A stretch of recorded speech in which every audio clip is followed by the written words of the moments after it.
So if you're a people pleaser or have people pleasing tendencies, I think you're really going to find this helpful. So I had an experience recently where somebody got upset with me and it really sent me spiraling. But I'm grateful now that it happened because it actually got me to address what had been a long-standing pattern with me. And so I'm one of those people that actually has a running log in my head of every single time that I upset somebody or seemingly upset somebody, going back to kindergarten. And it's one of my least favorite feelings in the world. That it brings up a lot of guilt and a lot of shame and just the feeling that I somehow wronged somebody. But I was able to get to the core of what made those experiences so upsetting for me.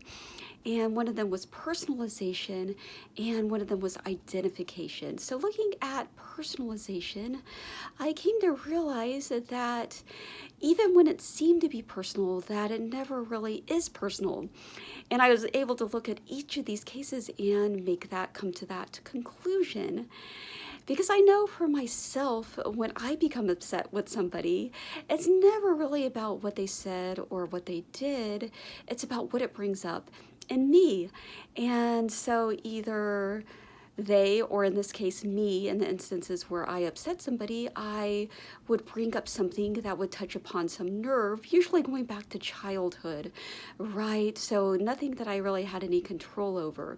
But I would say something that would hit a nerve because they had made that association, and then they would react because they would feel triggered. Or another scenario is they were just having a bad day. But either way, it was not personal.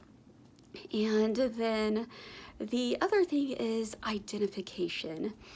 And so sometimes in some of these incidents, I was able to see that whatever happened, it was clearly just an overreaction on the other person's part. But what was a lot harder to deal with was where I felt that I genuinely did make a mistake. And so this would cause me to feel, depending on the situation, either like I was thoughtless, careless, incompetent, a bad person. And once again, in all of these cases, I was able to separate the incidents from the identification. And I was able to come to the conclusion that just because I made a mistake does not make me any of those things. It is not a statement on my character. And the same is true for you as well.